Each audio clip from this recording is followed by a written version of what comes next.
Let's please give him a warm round of applause. Thanks, Carrie.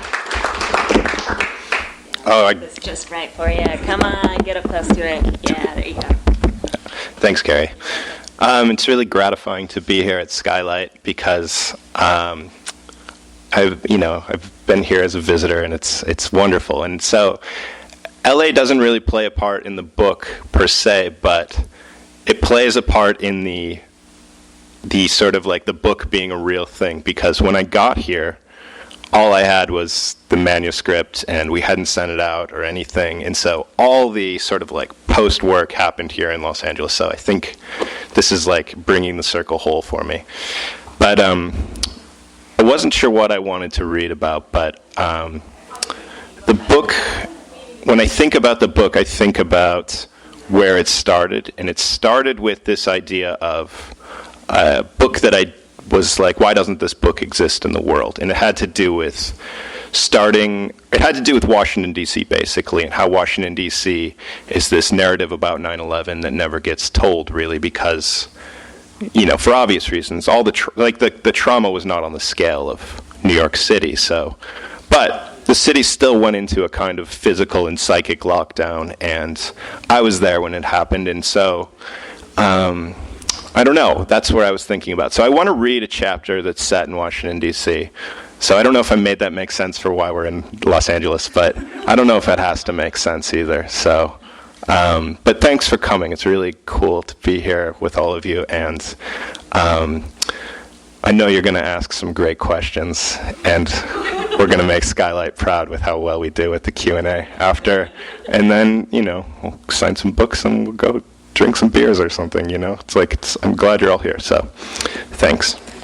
This chapter is called Men with Plain Names, and all you really need to know about it is that in 2002, a year after 9/11 in October, there was a sniper driving around D.C., and he killed, 15 people, and it was completely random, but it all felt part of a piece in this post-9/11 landscape. I'm going to keep popping my peas. But, yeah, so that's sort of the mood. That's the tension of it. And so I'm just going to read a little. First, I'm going to have a little water.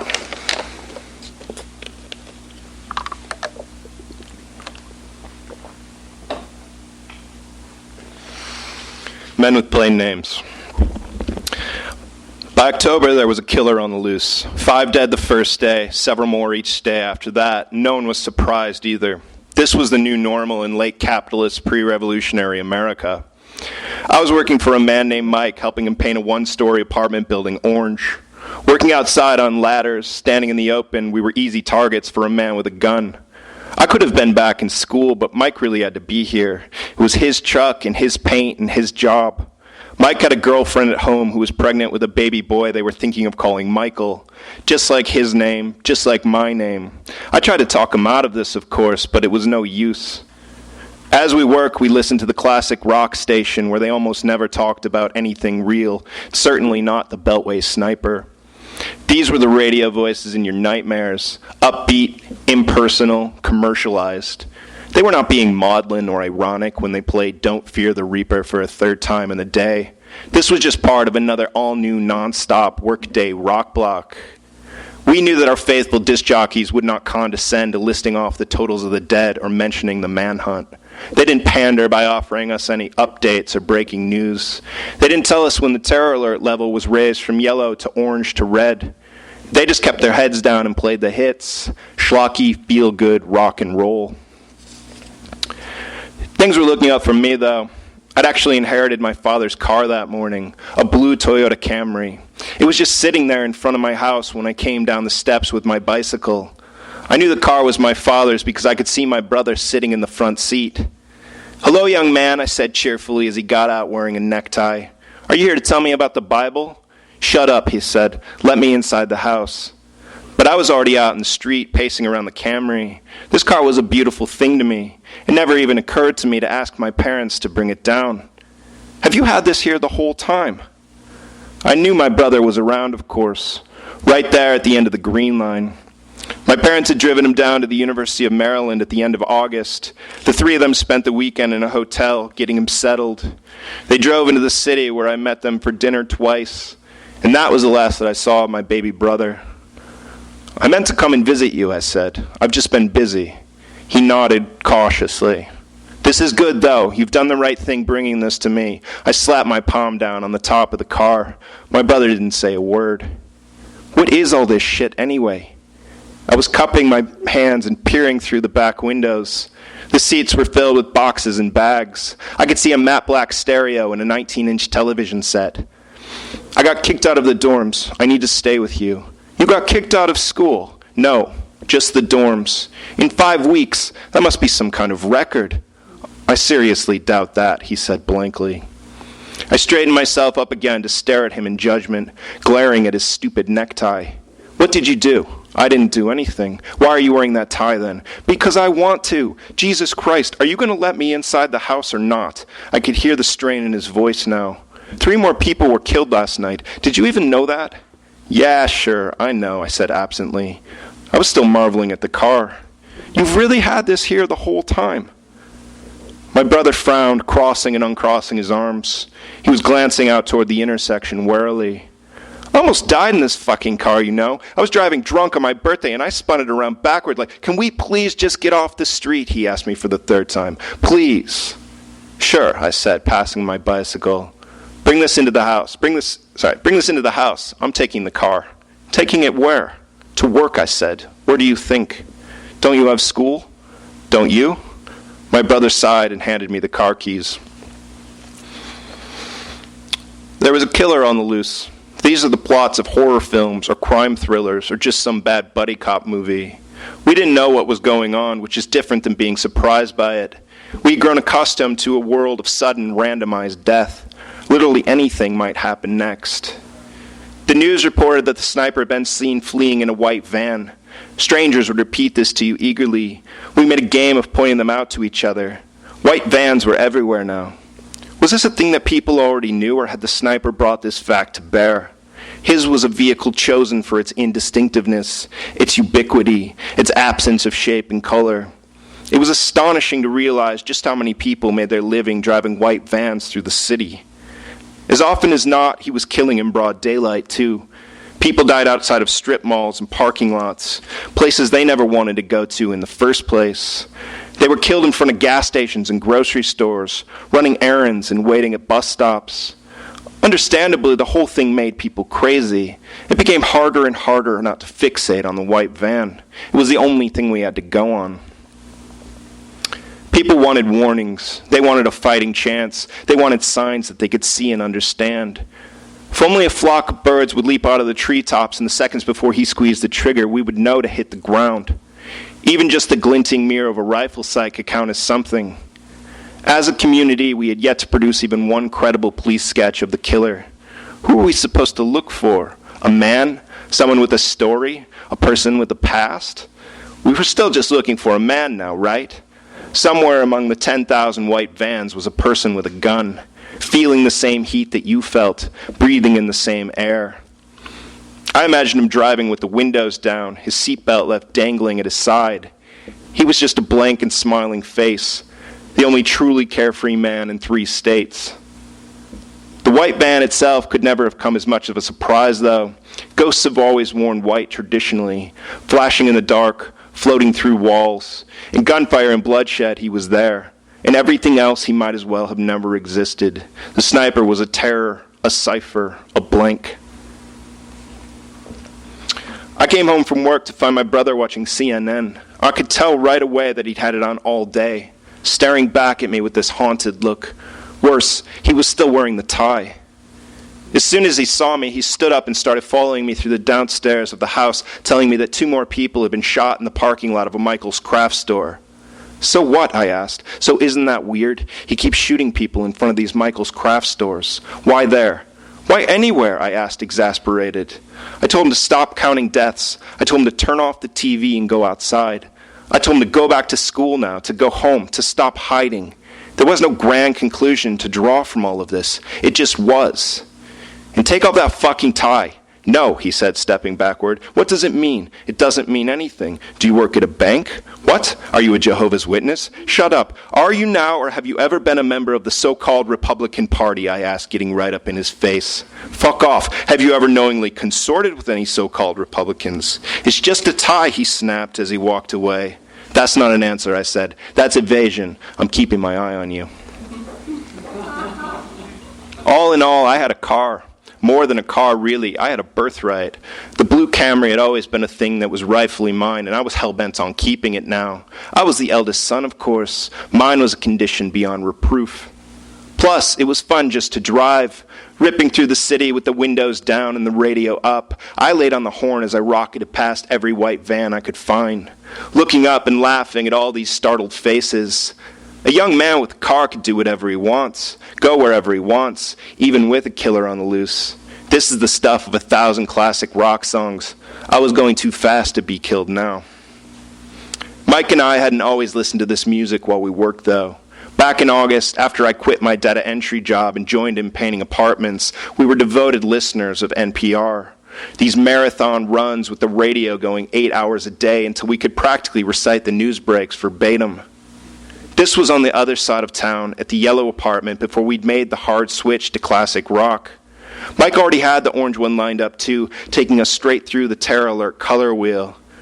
The joke was not lost on me, but I was serious when I told him I would quit before he found a red one. Unfortunately, it was at this yellow apartment that introduced us to the specter of death. Long before the sniper started circling the city, Mike fell into a period of distraction. A new and brooding silence that coincided perfectly with the midpoint of his girlfriend's pregnancy. We wouldn't even turn the radio on some days. It was one of these mornings when Mike climbed the roof with a bucket of yellow paint, only to find the top sealed shut, painted on and baked hard in the sun. Mike tried to pop it off with a knife, but his foot slipped and the blade jerked right through his wrist.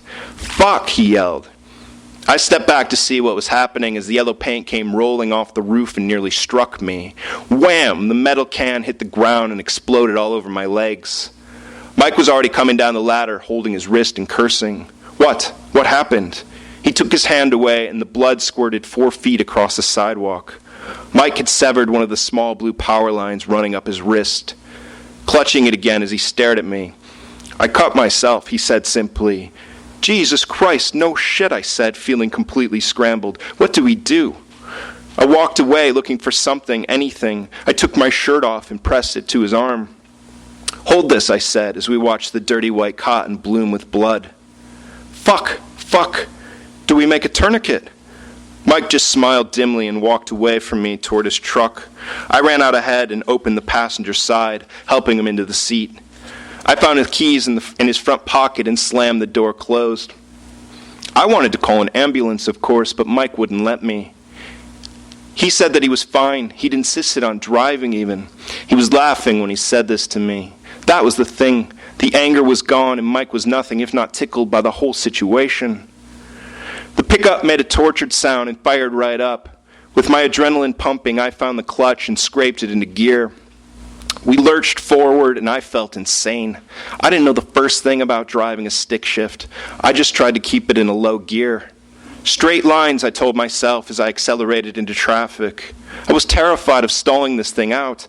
I couldn't stop thinking of death. Was I really going to have to tell Mike's girlfriend he was dead because I'd never learned how to drive a stick? I mean, Jesus Christ. Mike leaned forward and flipped on the radio inexplicably. Van Morrison's Wild Night came blaring out of the tiny speakers. Mike smiled and started to sing. The wild night is calling. The wild night is calling. He turned to me then, sounding insistent. Sing it. No, sing it, goddammit. Shut the fuck up, Mike. I'm trying to drive. Hurry. I'm going as fast as I can. I'm dying, Mike screamed theatrically. I'm fucking dying. He was cackling and going delirious on me. I floored it through a red light with horns screaming out on both sides. I couldn't even hear myself think. In the end, of course, we made it. Mike lived. Everything was different after that, though. Mike became suddenly and unremittingly resolved. Resolved in being a father. Resolved in being alive. Resolved even in painting this next apartment orange. Slitting his wrist had been some kind of come-to-Jesus moment for Mike. The brooding silences were replaced by stupid jokes. NPR was overtaken by classic rock. He even entreated me to play the name game with him, baiting me into talking him out of calling his unborn child Michael. One more thing that he was fully resolved about now. What about Tony, I would ask mildly. Too ethnic, he would deadpan. How about something modern like Todd or Chad? What is this, a country club? How about Dave? Too many V's. It's one V, I protested. That's too many. And on this way. I couldn't help but laugh with him. I'd started to wonder what kind of painkillers he was actually on. But mostly, I resisted the urge to psychoanalyze Mike. I didn't want to think about how the pressure he was feeling had caused him to cut his wrist and almost die. If he said that he was happy now, then I was happy for him. He could play the radio as loud as he wanted for all I cared. I couldn't even hear it anymore. Classic rock was the sound of orange paint drying. Slowly, I began to realize that my brother wasn't leaving the house, not to go back to Maryland and not even to go outside. He wasn't eating, he wasn't showering, he hadn't even changed his clothes yet. He carried around with him this undertow of dread. You could feel it coming off him in waves as he stalked from room to room. Did you know that the Queen of England is in town? What? I asked. Why would I know that? He shrugged. She's here to meet with the president, a state dinner or something. Good, that will solve everything. He leaned against the counter and watched me put my groceries into the fridge, staring at me in silence. He was waiting for me to speak. He wanted me to tell him something now I knew, but I didn't even know what he was doing here. Here, drink this. You're freaking me out. I pulled a tall can off a six-pack ring and handed it to him. We leaned back against the countertop and drank our beers in silence. I was grateful for the car, of course, but at what cost? Was I really responsible for all of this? And what the hell was this anyway? I mean, how long were we actually going to do this? Did you go to school today? No. Why not? You had my car. You could have taken the subway. He didn't answer, sipping from his beer. What did you do all day? I didn't do anything. I watched TV. Did you eat? Not really. Why not? I asked, feeling exasperated. What do you do when you're at school? Who cooks for you there? Nobody cooks for me. There's a dining hall. You have a meal plan. Yeah, I mean, of course. Well, shit, I beamed at him. Why didn't you say that 2 days ago? Come on, put your shoes on. Let's go eat. I'm going to stop there.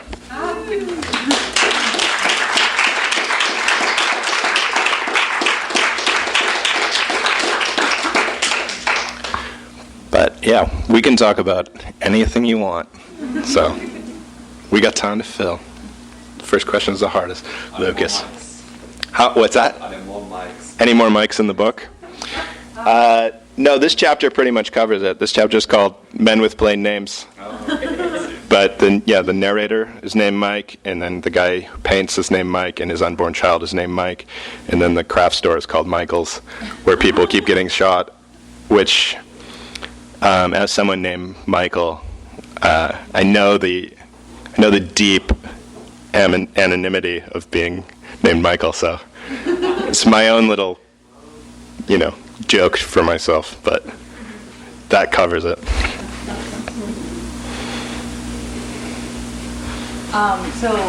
When I read the book, I didn't ever think that it was like, you were writing about yourself, which is maybe good or bad, but how did you decide to call the narrator Mike your own name?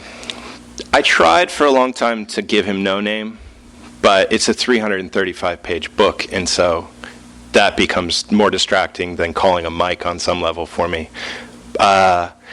It was impossible at that point. I couldn't call him like Tom or Joe or something. It's just like the book is built out of the raw material of my life, but that's just a beginning. And calling him Mike is sort of like it creates this intimacy with the reader there's a certain kind of reader who's going to think, oh, you're writing about yourself anyway, and they're going to make that connection no matter what. So it creates this intimacy that I'm being more direct, maybe. And maybe I am, but also once I foreground that by calling him Mike to the extent that he's named, I feel like I can completely diverge, and it's a total fiction, because like I don't have a brother, things like that. It's like I feel free to. I wouldn't do this again, probably. I wouldn't call the character Mike, but in this case, I was able to justify it to myself. And there's some examples of people doing it successfully in a way that I like. I felt like there were forebears, like Tim O'Brien, who wrote about Vietnam. He would call the character Tim O'Brien. I was very careful not to call him Mike Roberts. I just wanted us to share the first name, because that was enough to sort of tell the story, you know. But yeah, it's total fiction. And I like that you didn't necessarily think I was writing about myself. No, it's weird. It's like totally how you explained it. That's how it worked for me. So. Cool. Yeah, I mean, on some level, it's I'm having a little fun with it because it's not a provocation, but I want you to think, oh, is he writing about himself? Because it sort of pulls you in, and then it's like you can slip the knife into your gut or something. I don't know, but yeah, this chapter in particular bears out those two questions right away. So I figured they might come up. Anyone else? So you've worked in a couple of different genres. How did it feel working as a novelist? You mean the fact that I'm a screenwriter, and Andrew, my writing partner, is here, which is. I have a question. I know. Andrew and I can always fill time up here together. Yeah, I guess it was born out of frustration with how hard it is to get a movie made. And Andrew and I actually wrote a stage play when we lived in New York for that same reason. You know, being able to, in that case, we got to work with actors. We got to put it up at this cool theater called Cherry Lane, and it was very immediate. And a movie takes an army of people and several $1 million and all these moving parts, and it's so fun when it works, but you need a lot of stars to align. And so I can generate material on my own. And so it was, okay, so part of it, I don't know if this answers your question, but, well, I'm thinking about a couple things now, but to try and answer your question, I think it's not, the muscle group is the same. I'm a writer. I didn't get an MFA.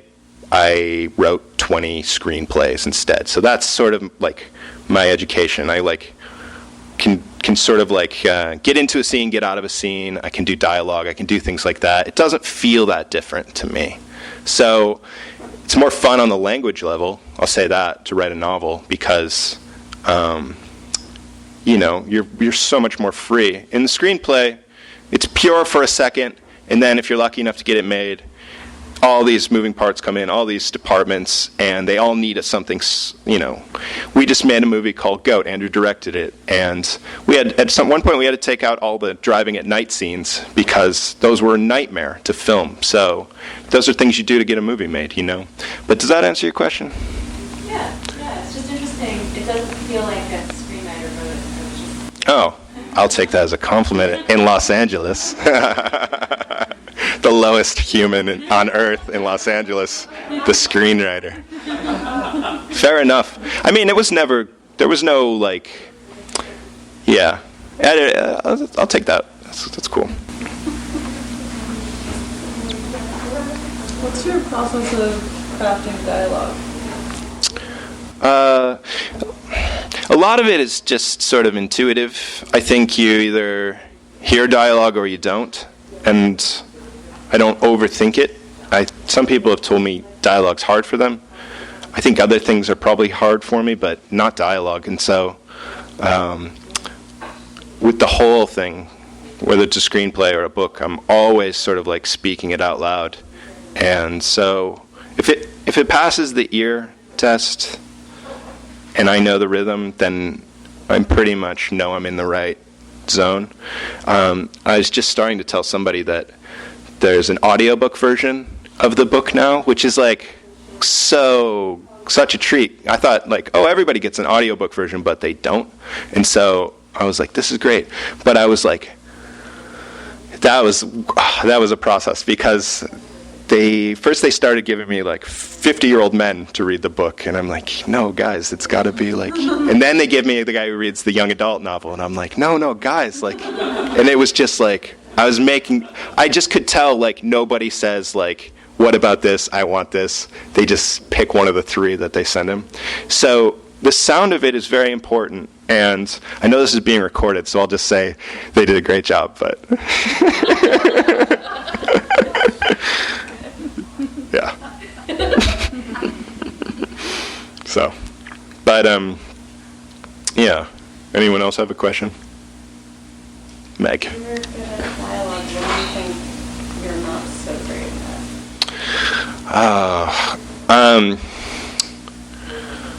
at? Good question. It's I'm thinking of film now. Like, there's you use the word genre, and I don't think in terms of genre. I think of like, it's like it's either it's a story on a human scale, and then we find a way to tell it. I'm good at that. Like, I can create worlds in which people who feel like people around us are like engaging and having conflict. I'm not good at like creating science fiction or like that kind of thing. I just can't do it. I don't have the muscle. I don't really love watching it. When it's good, I love it. But yeah, though I mean, so my limitations are like probably in scale on some level. But that's a thing to push back against too. So never say never, So. Instead of someone to play to your strengths, but don't let the weaknesses, like use the strengths to push the weaknesses. Yeah, because the worst would be trying to do the same thing over and over. That'd be torture. So, yeah, I'm basically pushing right into it and trying to be like, this book, this is the first novel I ever wrote. I didn't have a model. Well, I had models that exist in the world, but I tried to make it. It's an episodic novel. I tried to write it in these. It's 18 vignettes, and that was a way for me to control time because it covers it covers the George W. Bush years. Like, book ended with 9/11 on the one side and the financial collapse. And if you talk about a book that long, that could get that covering 7 years. I don't know how to do it other than to sort of make it in these chunks and try to make it linear in that way. So yeah, scale. I was like, if you told me to write, the 800-page version of this, I just couldn't do it because I just don't know what that book is. But So you're writing another novel? I am writing another novel, and from my background in film and working with Andrew, we talk, I write an outline, we talk about the outline, I write another outline, we talk about that outline, and then I get to a draft, and then we talk about the draft. And that's the only way I know how to break down story and control it and create form out of like infinite possibilities. And so this is the way of saying I have like a 300-page outline for the next book, which sounds insane, except that a good outline is infinitely better than a bad first draft for me because I've already basically thrown everything at the wall. So I'm a little reluctant to talk too much in particulars, but it's set in Buffalo, New York in the fall of 1990 in the run-up to the first Gulf War and the first Super Bowl, which the Bills lose on a kick wide right. And these two events sort of converge in a 10-day period. And so it's taking on big institutions like war and football and Catholicism, and it's really weirdly sexual, and like, because Buffalo is a very repressed place, so I was like, yes, let's make it very sexual and weird. And it's about people, so I don't know. It's up there, but I have to figure out how to write it. So that's the book, if that makes any sense to you at all. But I'm excited about it. It's kind of I feel about this book a little bit too. It's a book that I don't think anyone's going to jump out ahead of me and write that book because it's so specific to my background and my understanding of the world, and sort of like, I know what the book is in my head. I just have to write it now. So that's what it is. Yeah. Anybody else? Carter. Was Goat a book you guys adapted? Was that an adaptation? Yeah, it was a memoir by this guy Brad Land, and he had this trauma that happened to him in, I think, 1998, and he was a student at Clemson University, and there was this event that happened before the school year, and he had, whatever. But yeah, and this film director named David Gordon Green, who you probably know because you're in film, he got the book in galleys in 2004, wrote his own draft to direct himself, and it never came together. And then Andrew and I had a movie fall apart in the summer of 2015, maybe? 14? Yeah, 2014. And the company we're working with, Killer Films, still had the rights to the David Gordon Green draft from 2004 and the book. So we took those two materials and we wrote our own draft for Andrew to direct. So. Did adapting a book inform writing a book? No, not any more than writing screenplays in general. It's really like the thing that is so satisfying about adapting is there's already this like raw material, so it's just like solving the puzzle with the parts, with the pieces that you're given. So that's why adapting is appealing. Because I'm not going to say it's easier than writing an original, but it is easier because you have there were elements of Goat that we had to keep in because they were, if you took them out of the story, I don't know. So yeah. So it's good to have some constraints, I think. And that's probably a reason why I picked this episodic form, because it created certain constraints and I could understand a story within it. So, yeah. When you were reading it, the dialogue was just so on the street. It felt so natural. Oh, thanks. And I really like that. And I don't mean this to sound insulting to anybody who has an MFA, but how would you think it would have been different if you had an MFA? Yeah, you want I have opinions, but I feel like they're just blowhard, like guy who doesn't know anything opinions because I didn't go to an MFA. But yeah, I don't know. I feel like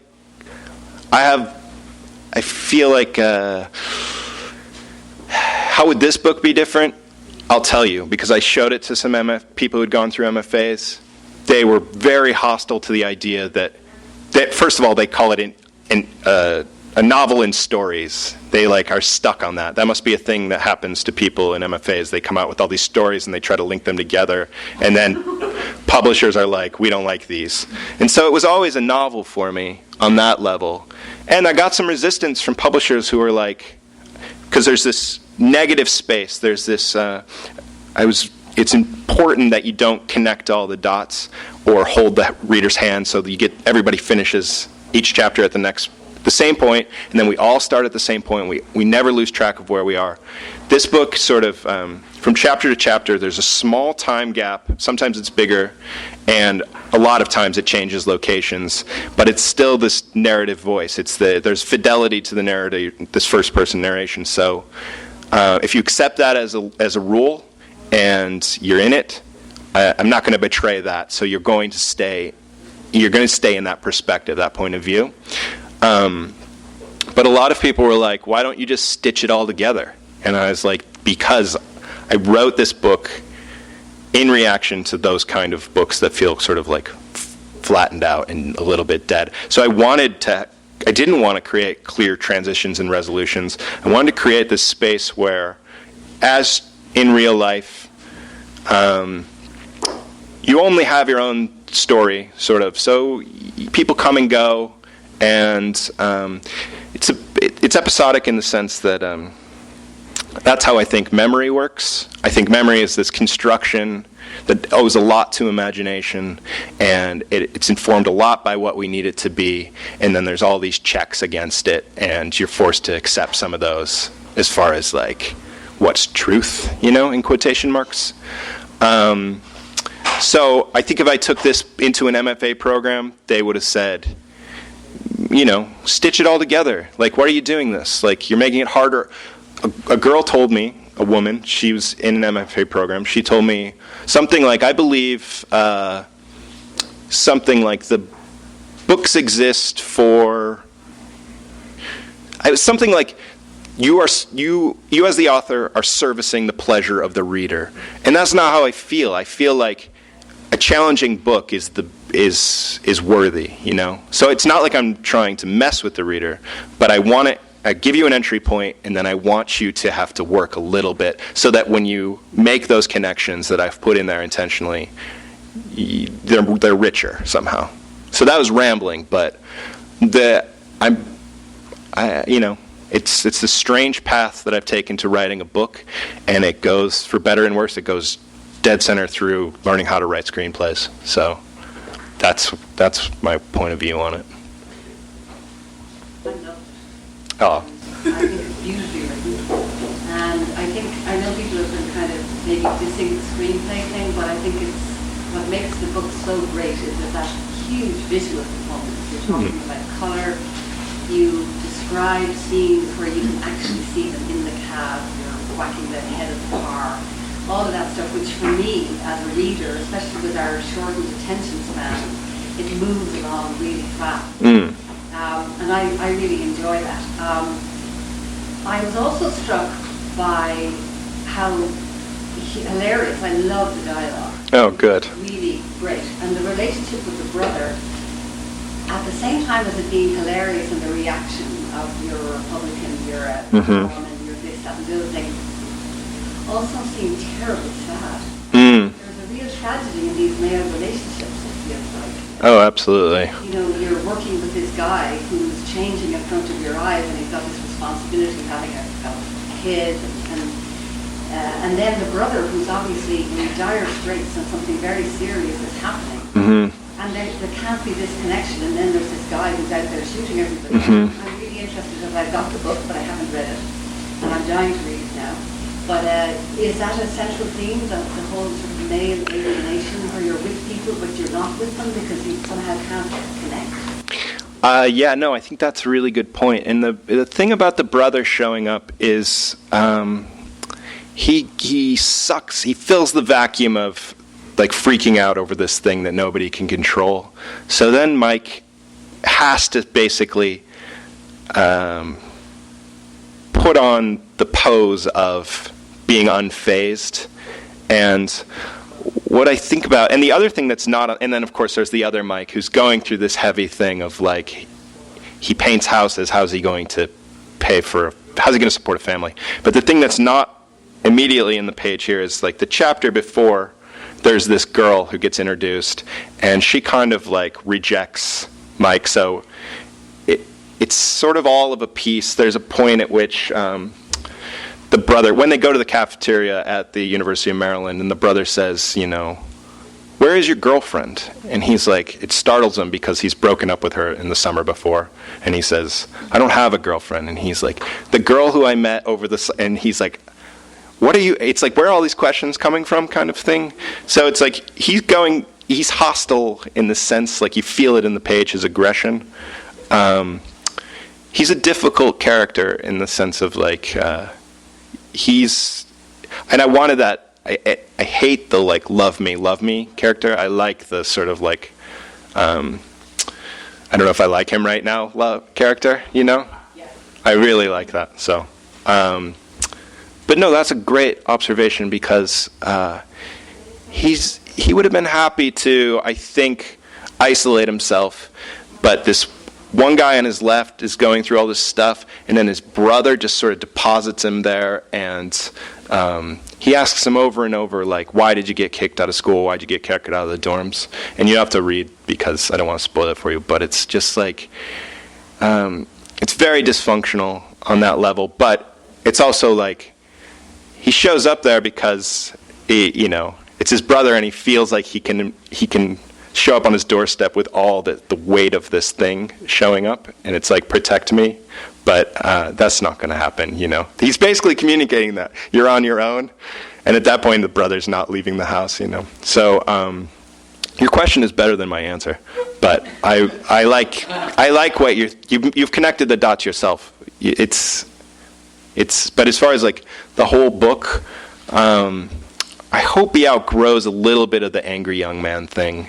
I mean, I hope he outgrows a lot of it, but it's sort of this drift, It has to do with a lot of things. It has to do with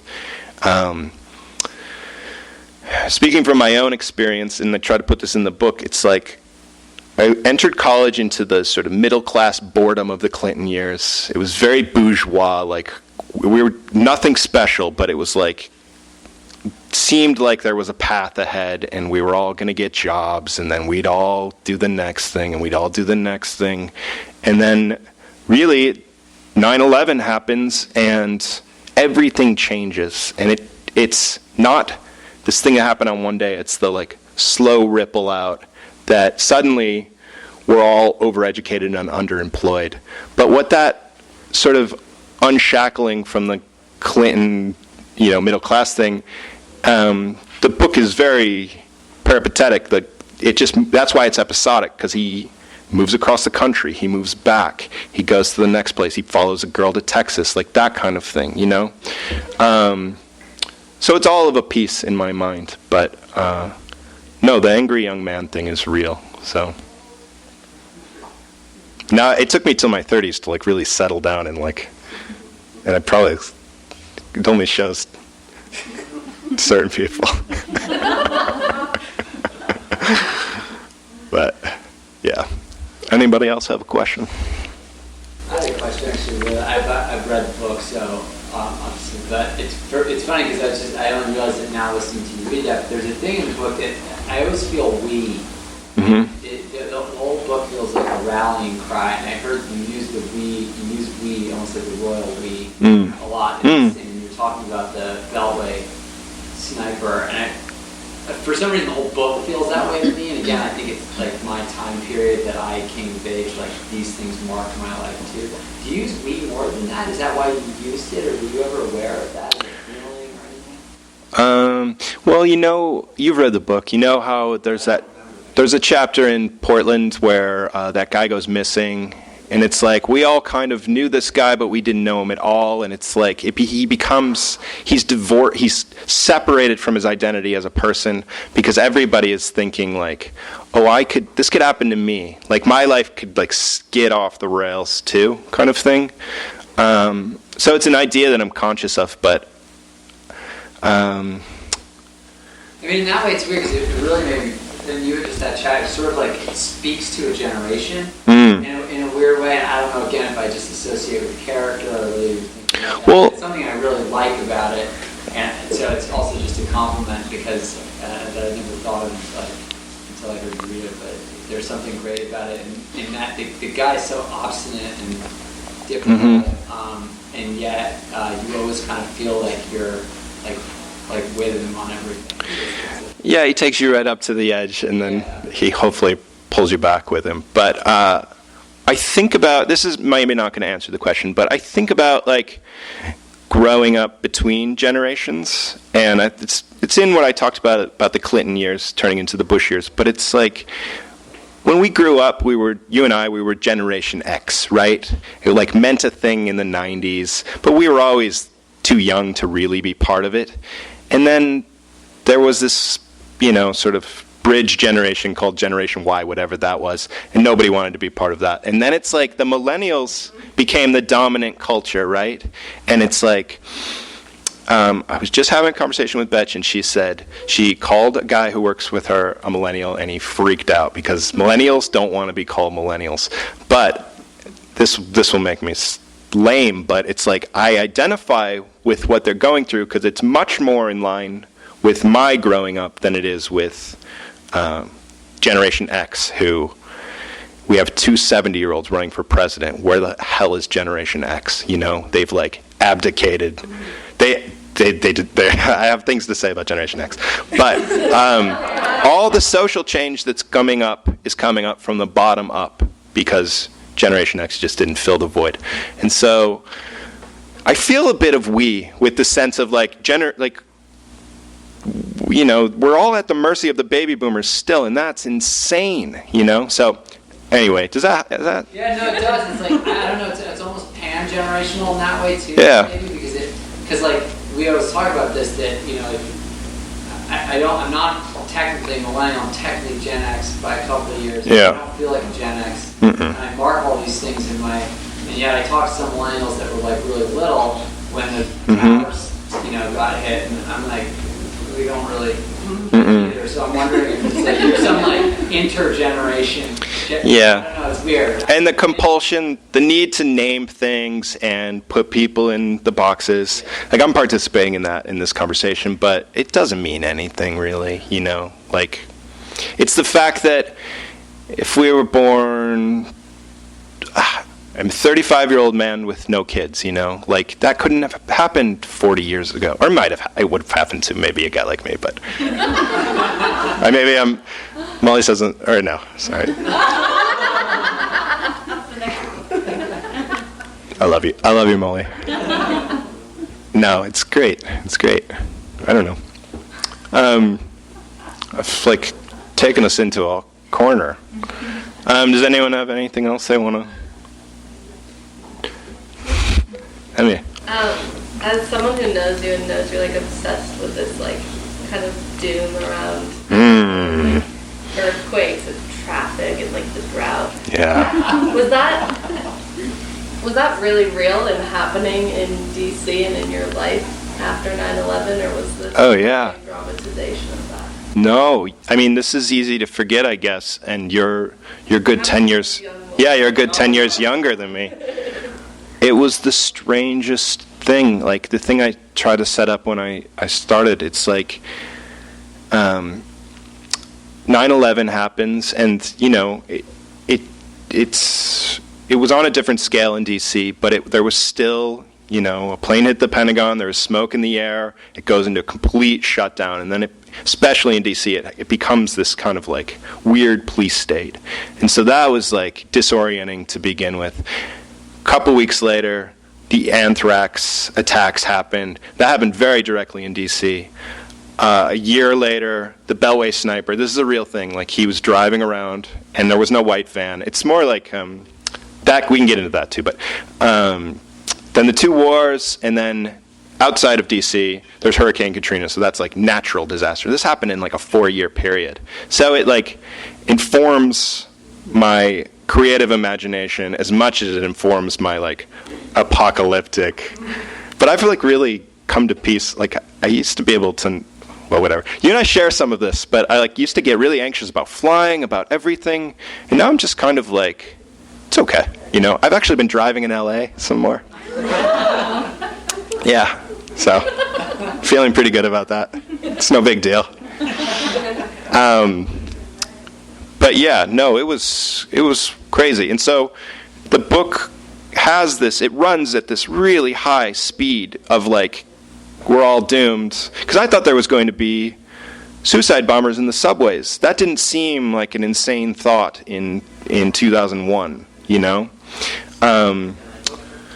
It runs at this speed, and then you have to sort of release that. Like, the book sort of moves west, and that's when it sort of like, this relationship changes, and he goes to the West Coast, and he's just sort of like starts over because it's got that geographical distance, but also, how could it feel as immediate when you're that far away, you know? And the thing to remember about 9/11 is it was a television event as much as anything. We weren't sitting there refreshing the New York Times. It was like a thing we watched on CNN on this straight loop of like, this horrifying thing over and over and over, you know. So yeah, I don't know what the book would have been if I lived in New York, but I lived in DC at the time, so it's sort of like starts there and builds out. But there's also we're so doomed, so fuck you, because yeah, like the Beltway things, you're like, mm-hmm. you keep saying like, yo, whatever, dude. Yeah. And you're joking about being shot, and you're like, yeah. It's like, well, it activates a kind of fearlessness. If you're like, we're all gonna die, and then it's like, it's not gonna happen to us. It's sort of like, what are the odds that this guy with a gun's gonna shoot you? You know, you sort of have to carry on with your life, kind of thing. So it feels like a revolt against that. I don't know when I. Yeah. I think that's how I think of Mike. It's a pose. Like, it's not like he's not freaked out. There's a guy driving around, and later in the book, it's like people's behaviors are changing, and this really happened. It's like people start walking in zigzags across streets, which looks insane. The gas stations start putting these tarps down over the pumps. All this stuff, the city sort of like changes with it, and it feels crazy. So his sort of obstinance is him trying to be like, I'm not affected the way you're all affected, which is a pose, but it's also like, I think it really does activate. If you don't die in 9/11, and you don't die in the anthrax thing, and you don't die in the sniper thing, and you're like a young man, you're like, I must be invincible, I'll be fine. And then you run up against the fact that you're not even close to invincible, and then you have to deal with that vulnerability. And that's kind of the book for me in a lot of ways. But so the backdrop, it's political, but it's more about the people, like trying to reflect how the young people I knew lived in this like crazy time. This is the thing.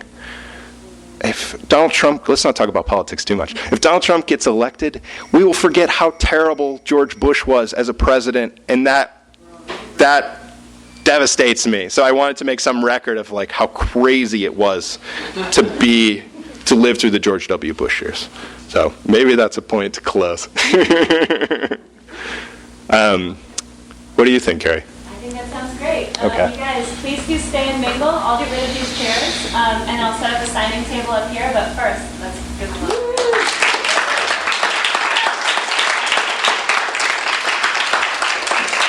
Thanks, Carrie.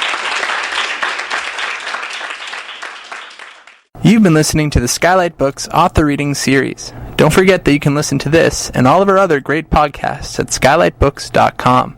Thanks again for stopping by, and we hope to see you soon.